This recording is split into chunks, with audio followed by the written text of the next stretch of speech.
cependant, c'est un sujet extrêmement vaste. On ne va pas parler des théories des langues altaïques, des classifications. On va le simplifier. Je vais vous montrer seulement les exemples concrets des phrases en turc et en japonais et la problématique de leur traduction en français.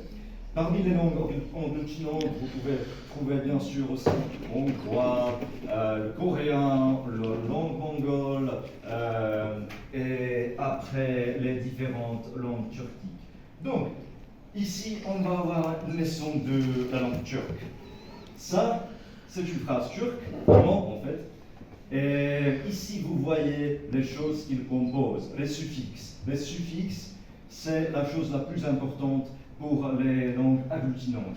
Donc, est-ce qu'il y a quelqu'un qui voudrait bien traduire ce mot? Ici, okul, ça veut dire école. Da, c'est un suffixe qui veut dire à ou on. Ken, c'est un suffixe qui exprime la temporalité. Oui. En cohabitant,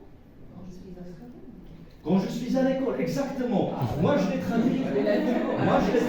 Quand j'étais à l'école, parce qu'effectivement, on ne sait pas si c'est le présent ou le passé, et je voulais montrer justement qu'on peut le traduire aussi avec le passé. Bon, ça, c'était assez simple, je pense. Donc, faisons des choses un peu plus compliquées. Donc, est-ce qu'il y a un volontaire qui voudrait bien essayer de lire ce mot? Donc, je vais essayer.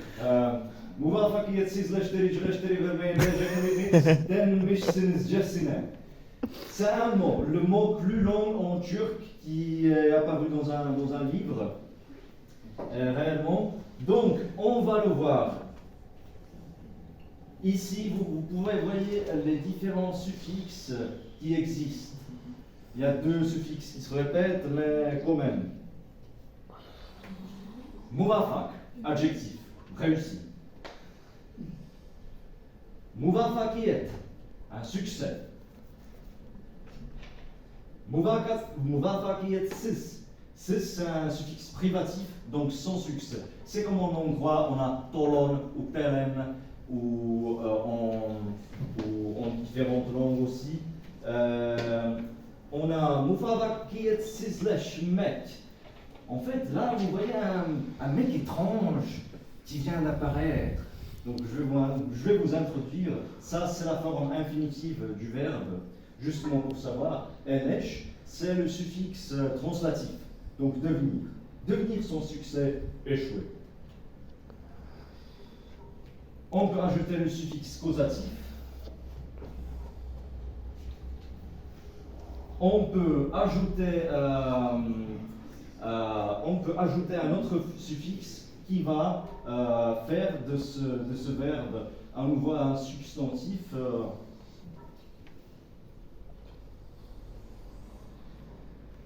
On aurait à nouveau le suffixe translatif, le causatif. Et maintenant, ça devient compliqué. Donc, pour simplifier les choses, il y a un suffixe pour ça, qui simplifie les choses, avec facilité, ça veut dire. Bon, maintenant il y a deux suffixes différents. Ce suffixe, c'est la négation, mais cette négation ne peut exister que dans un mode potentiel. Ici, c'est le mode potentiel, la partie en noir, c'est seulement pour des raisons de la phonétique. En fait, il y a différents suffixes qui peuvent avoir des formes phonétiques complètement différentes. Par exemple, là, le teur peut être tur, peut être dur, douche, ou lèche peut être lâche, selon harmonie vocalique du mot. Bilecek. Donc, maintenant, ça complique des choses. À la fois, ce suffixe exprime qu'il y a le futur, et à la fois, ça, c'est un participe, une forme de participe. Donc, on le traduirait avec une phrase qui ne pourra pas faire devenir celui qui fait devenir, qui ne pourra pas transformer quelqu'un en créateur de personne sans succès avec facilité. Maintenant, le pluriel. Vous voyez, ça change un petit peu. Maintenant, c'est le suffixe possessif de la première personne du pluriel. Donc, ce que nous ne pourrons pas, ou les personnes que nous ne pourrons pas, on ne sait pas.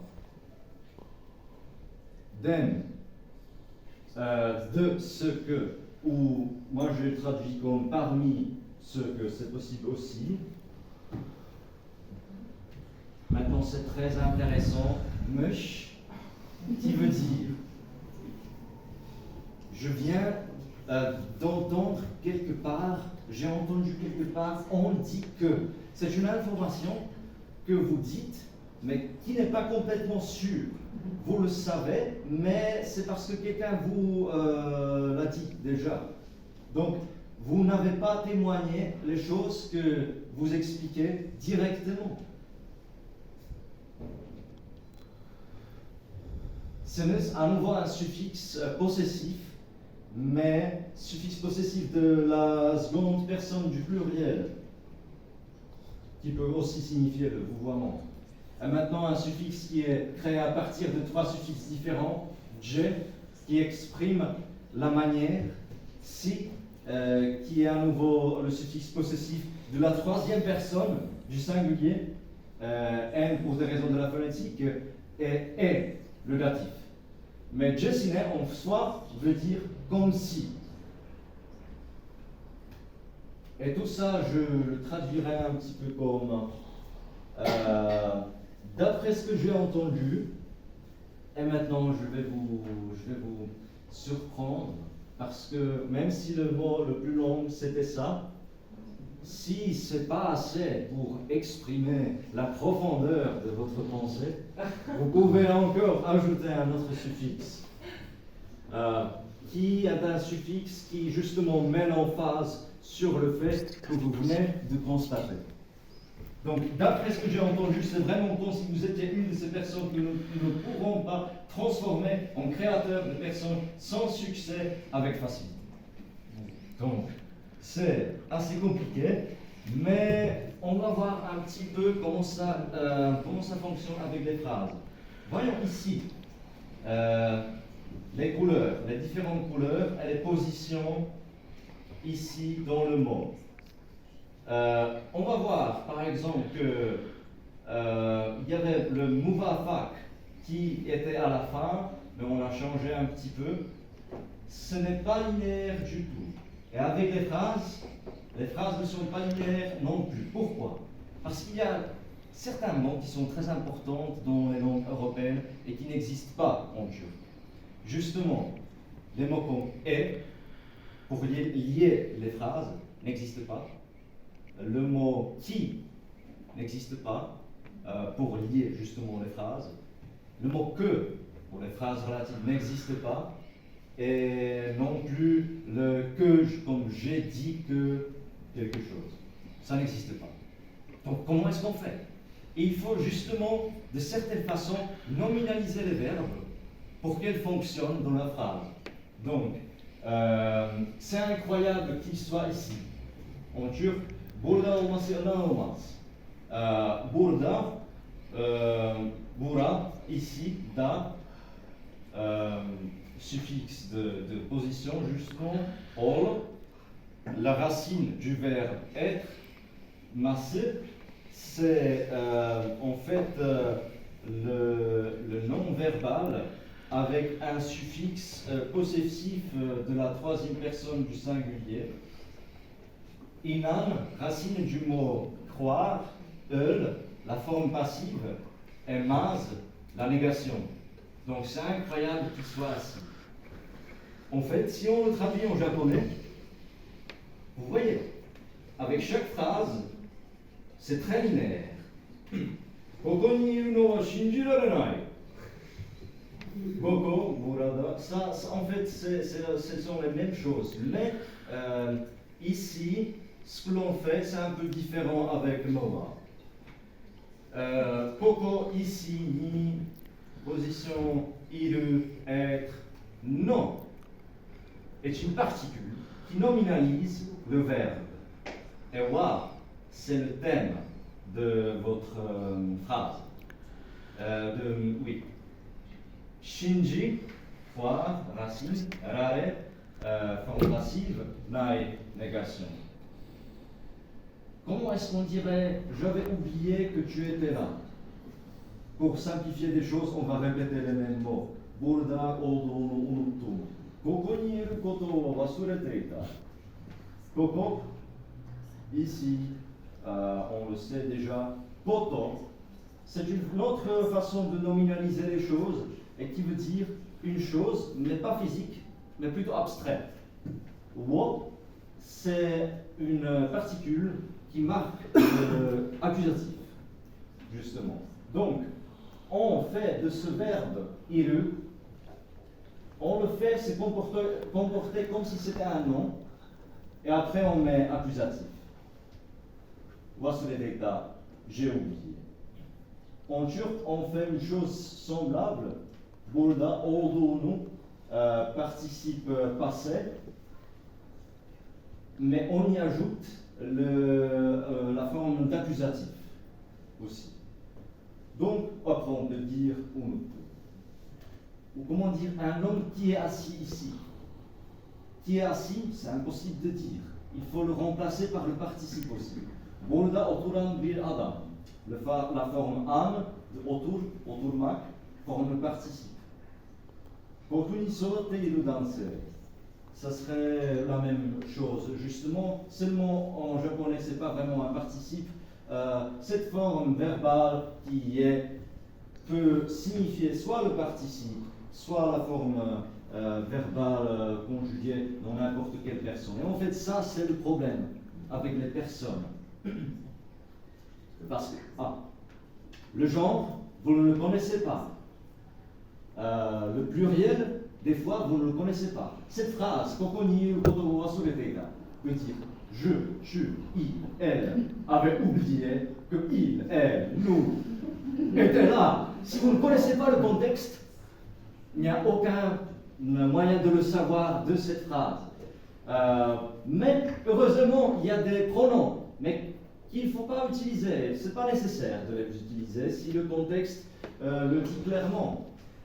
Donc on peut dire, pour dire moi, je, watashi, forme neutre, ore, si vous avez un type un peu très arrogant, très masculin, kochi, ce qui veut dire ici, ici dans cette direction-là, washi, si vous êtes un vieillard, boku, si vous êtes un garçon, un jeune homme, quelqu'un d'inférieur, ou une femme qui est assez masculine.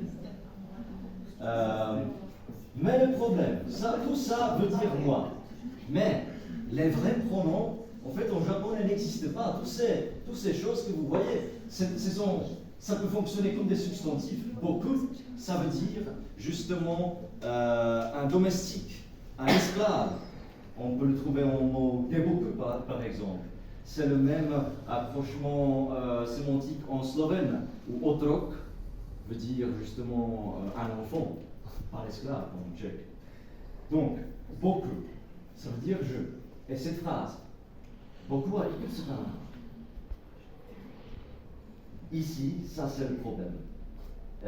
Comme j'ai dit que c'est comme si tout le monde parlait à la troisième personne en japonais, dans cette position-là, dans ce contexte précis, ça peut dire aussi toi. Donc, moi, combien, particule interrogative, pour mettre en phase après. Et la phrase veut dire quel âge as-tu? Mais ça peut aussi signifier quel âge est-ce que j'ai? Mais ça serait très bizarre, vous êtes très jeune d'après le contexte, donc ça ne donnerait pas de sens. Pour des phrases, il y a un autre problème. On coupe des phrases en japonais en deux, souvent, et vous ne dites pas le reste. Vous le savez grâce au contexte. Ashita, jigan aru. T'as du temps demain. Le registre est familier parce qu'il n'y a pas de particules, le thème, etc. Donc on peut le deviner. Ashita, chotto. Ce qui veut dire, compte à demain, ça c'est le thème. Chotto, un petit peu. Mais ça ne veut pas dire que demain vous avez un peu de temps. Ça veut dire que ça c'est un petit peu gênant, vous voyez. Demain, un petit peu, non. Mais vous ne pouvez pas dire non dans la société japonaise. C'est pas possible. Il faut que vous soyez indirect, parce que autrement c'est impoli. Des autres phrases comme ça. Do sureba. Comment si je faisais. Do, comment serait faire. Ba forme une des 4 formes conditionnelles hypothétiques. Et en fait, ça veut dire ça serait bien que je fasse comment. Et la phrase entière serait Do sureba ii no ka. Ce serait bien que je fasse comment. Quoi faire justement. Ou ikanai to. Si je n'y vais pas. Ika, nai, négation, to, condition. Et voilà, il faut dire, il faut que j'y aille. Et la dernière chose, hannin dattaro to wa, le fait que c'était un criminel. To, ça peut dire le conditionnel, mais ça peut aussi signifier que c'est une particule qui vous montre le discours direct. Et wa, c'est le thème. Et ici, la phrase coupée voudrait dire je suis surpris, je ne pensais pas que, je ne savais pas que c'était un criminel. Et voilà, ici c'est tout. J'espère que ça vous a montré un petit peu